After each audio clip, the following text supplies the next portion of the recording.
بسم اللہ الرحمن الرحیم والصلاة والسلام علی خاتم النبیین وعلی آلہ وصحبہ اجمعین۔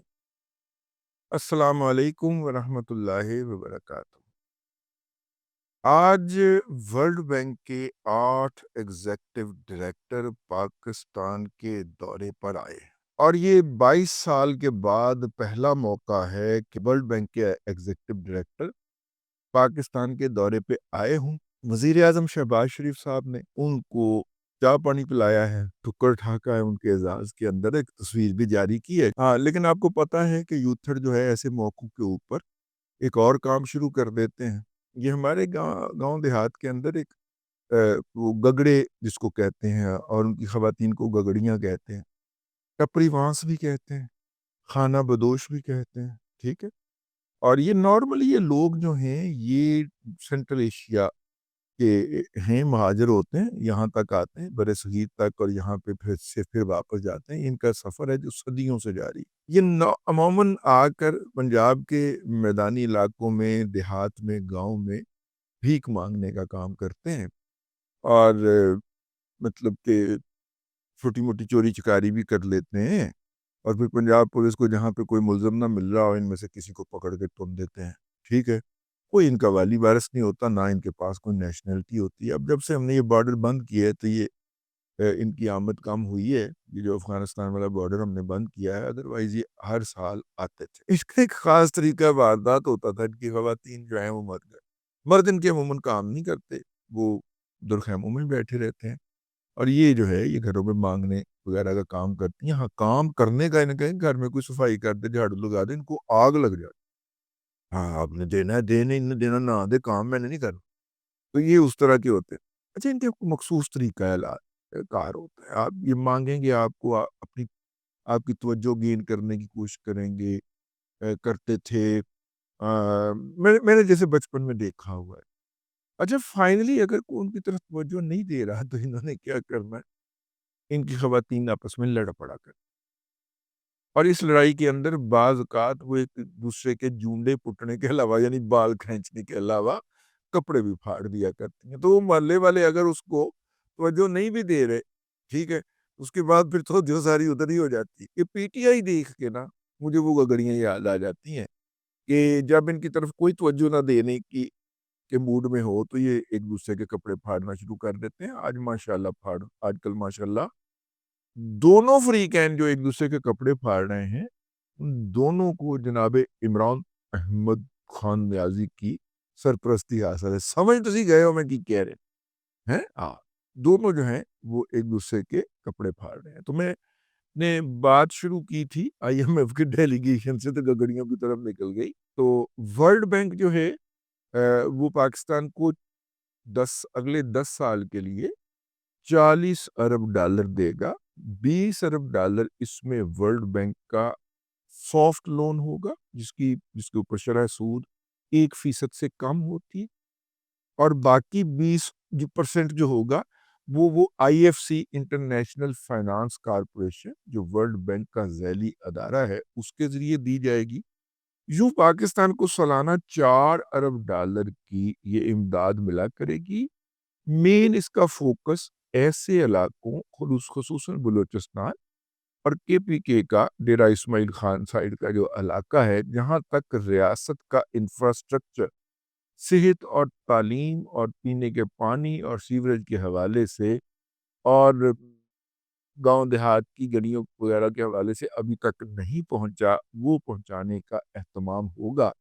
مین ٹارگٹ اس کا یہ، یوں آپ کہہ لیں، وہ کہتے ہیں جی سڑکیں ہم نہیں بنانے کے لیے آپ کو پیسے دیں گے، بلڈنگیں بنانے کے لیے پیسے نہیں دیں گے، لیکن ان سکولوں کے اندر جو بچے پڑھنے آئیں گے ان کی سٹنٹنگ گروتھ کو ختم کرنے کے لیے ہم سکولوں میں آپ کو انہیں دودھ پلانے کے لیے پیسے دے دیں گے۔ یہ جو مریم نے پچھلے دنوں دودھ پلانے کا جو ایک انیشیٹو تھا اس کا آغاز کیا ہے، وہ بیسیکلی پنجاب کو کوالیفائی کرنا ہے۔ اس طرح یہ تو باہر سے فنڈ آ رہے ہیں نا، اس کے لیے پنجاب کا بھی حصہ اس میں سے کھینچنا، ٹھیک ہے نا، سمجھا کرے۔ تو انہوں نے وہ انیشیٹو پہلے ہی لانچ کر دی، اور مطلب شو کرنے کے لیے کہ ہم تو پہلے ہی کہا رہے ہیں نا ادھر بھی دیو پیسے۔ تو بنیادی طور پہ ورلڈ بینک کے یہاں جو کیس ہم نے پلیڈ کیا ہے وہ بلوچستان اور KPK کے حوالے سے ہے. ہو سکتا ہے اس میں اندرون سندھ کے وہ والے اضلاع جو بلوچستان کی طرف ہیں وہ ذرا زیادہ انڈر ڈیولپڈ ہیں، مغربی صوبے ہیں پنجاب کے وہ بھی ذرا زیادہ انڈر ڈیولپڈ ہیں. ان تمام انڈر ڈیولپڈ علاقوں کے اندر ایک بات کامن ہے، ان کے اندر جو نسلاً بلوچ لوگ ہیں وہ آباد ہیں. ٹھیک. تو خیر میں عرض کر رہا تھا مطلب یہ ٹریجڈی ہے، لیکن بہرحال یہ حقیقت ہے، میری آبزرویشن میں آئی، میں نے آپ کی خدمت میں عرض کر. تو ایک تو یہ ہو گیا. اچھا، دوسری بات یہ ہے کہ IMF کا دو وفد آ رہے ہیں. ایک وفد جو ہے وہ ہمیں انوائرمنٹ کے لیے $1.5 ارب جو ہے وہ انتہائی سافٹ ٹرم کے اوپر لون دینے جا رہا ہے، اور $1 ارب اور $2.5 ارب ہمیں IMF سے مزید ملنے جا رہے ہیں. اور یہ یوں IMF کا جو پیکج ہے پاکستان کا وہ تقریباً $10 ارب کا ہو جائے گا، لیکن 3 حصوں میں ہوگا. یہ وہ چیزیں ہیں جو معاشی محاذ کے اوپر یا مالیاتی محاذ کے اوپر ہوتی ہوئی نظر آ رہی.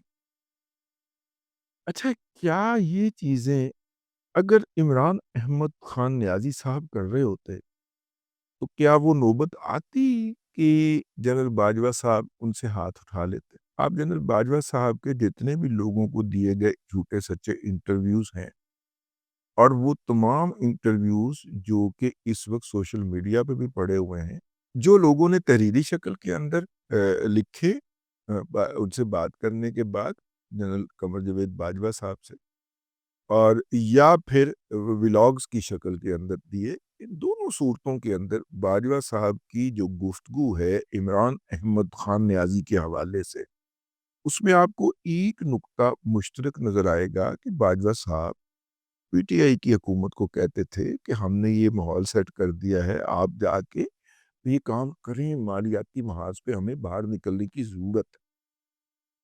اور یہ آگے سے میرا مطلب ہے کہتے کہ نہیں وہ کچھ اور ہاں. اب وہ کسی اور مصروفیت میں ہوتے تھے، نئی ملاق کی ڈیوٹی بڑھ جاتی تھی کہ وہ خواتین کو بلائے اور عمران احمد خان نیازی کی خدمت میں پیش فرمائے. ٹھیک. تو خیر میں عرض کر رہا تھا کہ انہیں کہا جاتا تھا کہ آپ یہ کام کریں، ٹھیک ہے، تاکہ مالیاتی حوالے سے پاکستان مضبوطی کی طرف گامزن ہو. یہ بہت جلدی ہنڈیا پھوٹ جانی تھی. ان کو 2 سال کے لیے 1.5 سال کے لیے ریسکیو کر گیا وہ کرونا کے اندر 5.5 ارب ڈالر جو تھے وہ پاکستان کو IMF اور ورلڈ بینک نے مل کے دیے خرچ کرنے کے لیے. خرچ کاروبار لاؤ، ٹھیک ہے، بحران آیا ہوا ہے، اور انہوں نے بانٹ دیے دوستوں کے اندر. اچھا، میں عرض کر رہا تھا شہباز شریف صاحب کو یہ کیوں نہیں کہنا پڑتا کہ یہ کریں، کیونکہ شہباز شریف صاحب کو پتا ہے کہ ملک کا مسئلہ اس وقت مالیاتی ہے اور ہمیں فنڈ جو ہے وہ کرنے ہیں. $4 ارب مہینے سال کے ورلڈ بینک کو گھیر لائے. اس سے پہلے IMF سے $7 ارب کا انہوں نے پیکج بھی کر لیا. دبئی میں IMF کی MD سے ملاقات کر کے مزید بھی ہاتھ مار لیا. انہوں نے کہا ٹھیک ہے، ہم 2 اور ڈیلیگیشن بھیجتے ہیں، ایک $1 ارب دینے کا اعلان کرے گا، دوسرا $1.5 ارب دینے کا اعلان کرے گا. $2.5 ارب ادھر سے بھی کھینچ کے لے آئے. ٹھیک ہے، کسی نے ان کی ڈیوٹی تو نہیں لگائی نا. بینگ اے پرائم منسٹر وہ اس کو اپنا فرض سمجھ کے ادا کر. ٹھیک. یہ ہوتا ہے کہ جو لوگ وطن کے ساتھ مخلص ہیں، اور وہ ہوتا ہے کہ جو آپ نے اگر مردوں کے جنازے پہ بھی بلانا ہے تو زلفی بخاری پوچھتا ہے کہ ہمیں کیا دیں گی. یعنی فاتحہ خوانی کرنے کے لیے آنے کے بھی آپ کو ادائیگی کرنا پڑے گی. اتنے گھٹیا لیول پہ اترے ہو، اپنے آپ کو سیلیبریٹی سمجھتے ہیں نا. تو سیلیبریٹی جو ہے مطلب کہ آپ شاہ رخ خان کو کھڑا کر لیں اپنے بیٹے کے ولیمے پہ مہمانوں کا استقبال کرنے کے لیے ریسیپشن کے اوپر. پیسے ہی دینے ہیں نا، تو مجھے پیسے دیں تو میں یہ کام کروں، ٹھیک ہے نا. وہ یار جو روپیہ 2 روپے 10 روپے لوگوں سے زکوٰۃ خیرات صدقات اور چندے کے اکٹھے کرتا ہے. فیصل ایدھی اس نے اس سے کروڑوں روپے اینٹھ لیے تھے کہ اچھا یہ ملنا چاہتا ہے تو مجھے کیا دے گا. انہوں نے کہا جی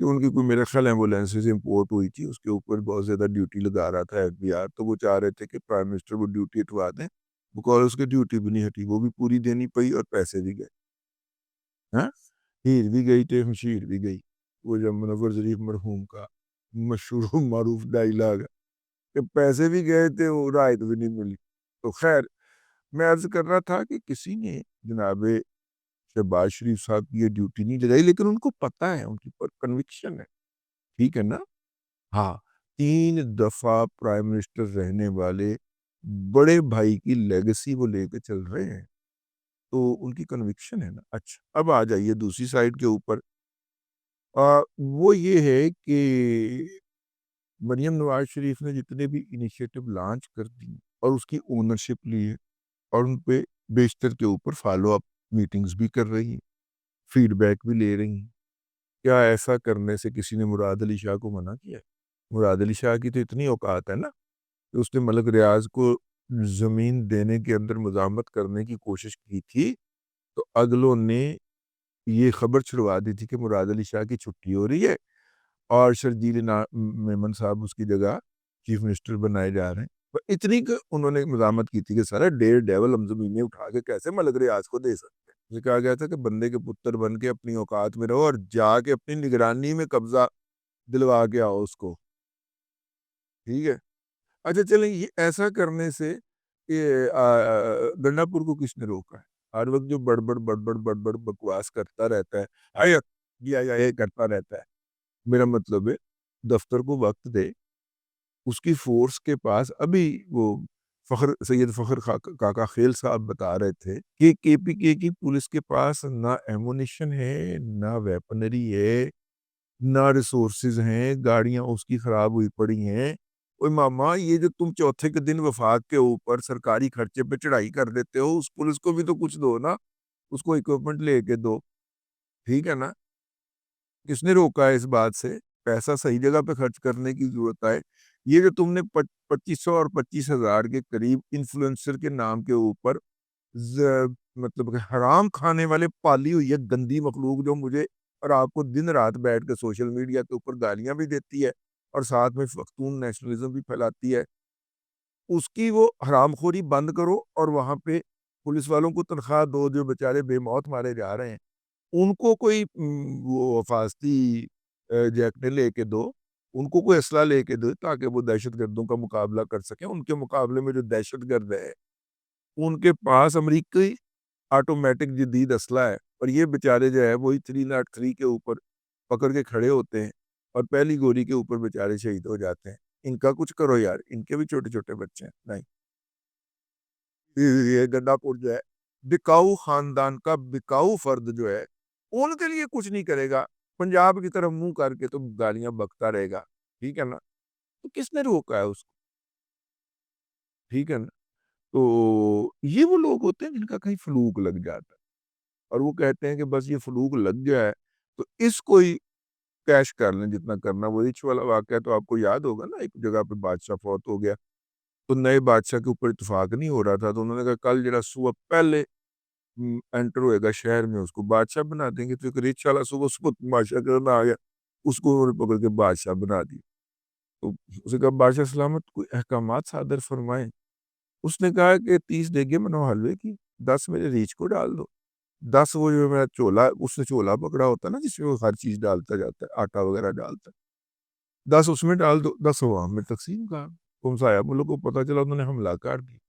مصاحبین پھر کہتے رہے کہ سر کوئی احکامات جاری کرے. وہ بڑا کہے 30 دیگیں پکا لو. جب وہ دشمن کی فوج پہنچ گئی، شہر پناہ کے اندر داخل ہو گئی، تو انہوں نے کہا اب کوئی احکامات صادر فرما دیں. میں نے کہا میرا چولا مجھے دے. ریچھ کی رسی پکڑی، ہم تو جا رہے ہیں، آپ جانے، آپ کا ملک جانے. یہ علی امین گنڈا پور وہ ریچھ والا ہے. بعض لوگ کہتے ہیں وہ ریچھ ہے، نہیں، یہ وہ ریچھ والا ہے. ٹھیک ہے نا؟ ہاں، بس فلوک لگ گیا تھا. اب تک کے لیے اتنا ہی، اگلے ولاگ کے اندر پھر حاضری ہوگی. اللہ تبارک و تعالیٰ آپ کو آسانی عطا کرے.